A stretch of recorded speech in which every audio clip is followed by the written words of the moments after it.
to second-degree felony offenses with caps of 10 years in each of those cases to run concurrently as the agreement. Is that correct? Yes, Your Honor. I received the pre-sentence report as well as an update report that just has some more specific information from criminal history from Spokane, Washington. Did everyone get that? Yes, Your Honor. Yes, they did. Are there any additions or corrections to the pre-sentence report? No, for this, sir.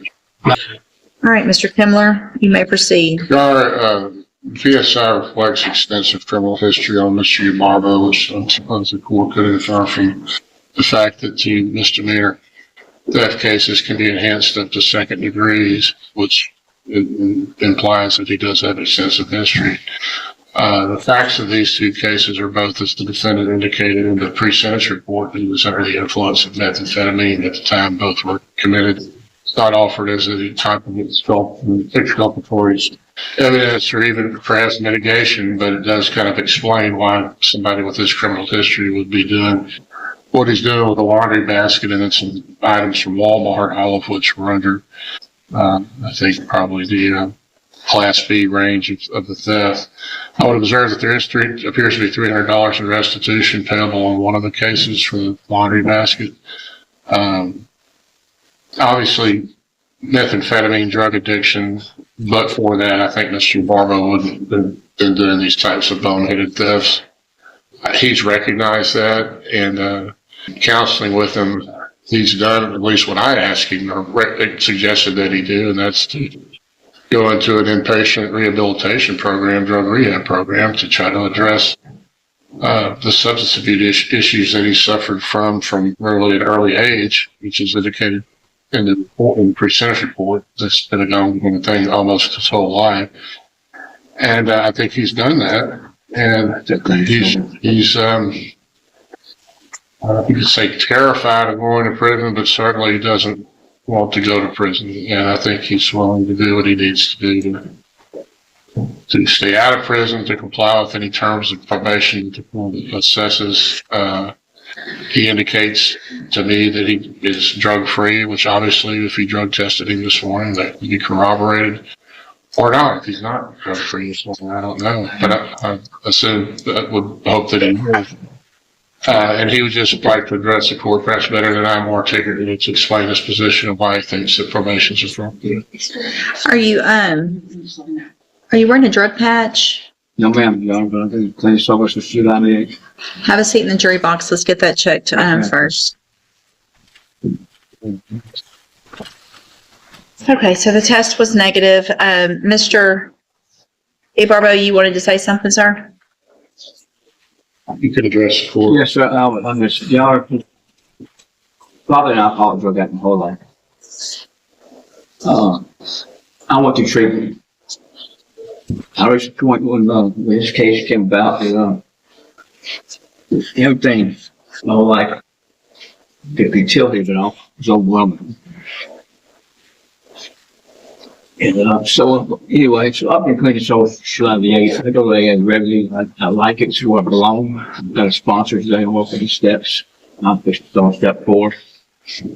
Where I found a purpose I never had. And I think I could do well on probation. And hopefully one day save somebody else from live another day, you know what I'll live. Which is horrible addiction. Now that's all of that. Thank you, sir. Mr. Coleman? Judge, I'll be brief. I think the PSI speaks for itself as far as criminal history. I would like to add, I have judgments here. I've made them available to Mr. Kimler for additional convictions that were either not included in the PSI or they could not confirm those. And for the record, Judge, I am speaking of a 2013 aggravated assault out of St. Charles, Louisiana, in which the defendant received a 6-month probation.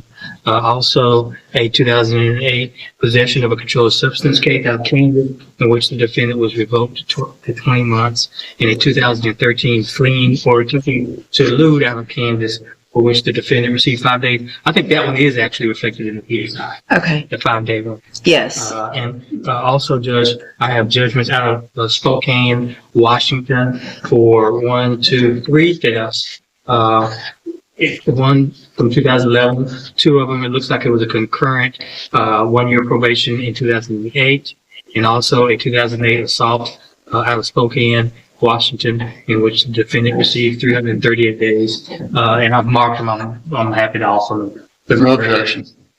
I don't know that I need them. I've made the notes and we'll take that into consideration as That's all well. I have. I think the defendant, given his criminal history, it's a risk of sounding callous, Judge. I get it. People are struggle with drug addiction all the time. But at a certain point, Judge, there comes a point where the consideration needs to be protected the public. This defendant's been having contact with law enforcement since 1988. And he has spanned at least 3 different states with his criminal behavior. Judge, he's fortunate to have a cap of 10. He's exposed to 20 years, Judge. I'm asking the court to sentence him to the few years. $4. Guilty on that. I'm sorry. Texas losing. You're all right. Yeah, it's yours. Very sorry.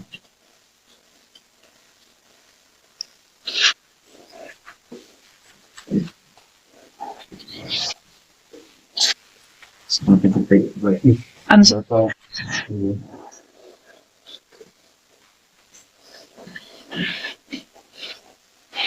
Arkansas, Tennessee. Perfect. Alabama, So,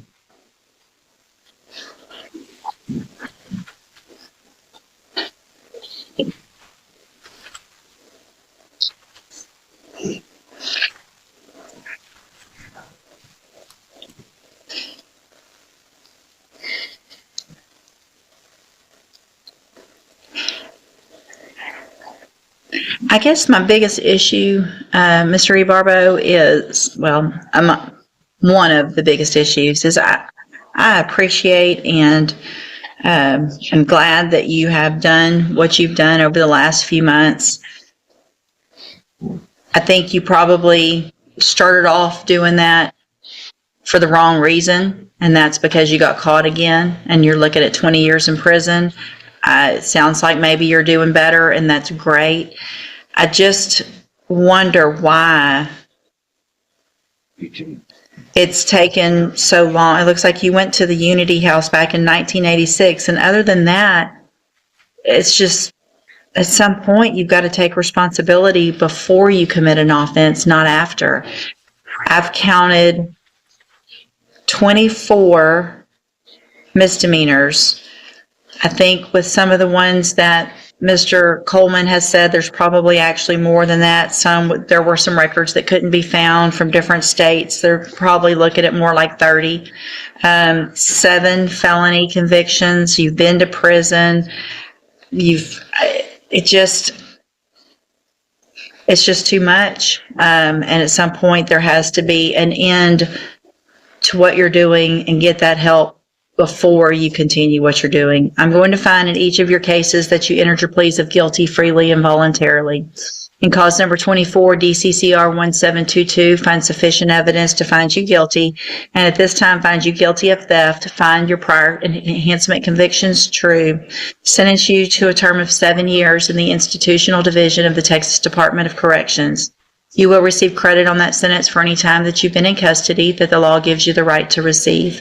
Clause number 24, DCCR 2289, also find sufficient evidence to find you guilty, and at this time find you guilty of theft and find those prior enhancements true. Sentence you to a term of 7 years in the institutional division of the Texas Department of Corrections. You will also receive credit on that sentence for any time that you've been in custody that the law gives you the right to receive. These will run concurrently, which means together at the same time. I've handed you the trial court certification in each of those cases that shows that these were agreements that I followed, and so you've waived your right to appeal.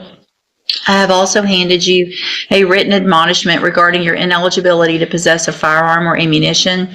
Because of the judgments entered against you, you're ineligible under Texas law to possess a firearm or ammunition. Possession of a firearm or ammunition could lead to charges against you. Firearm is a legal term. You should read the written admonishment I provide you to see what devices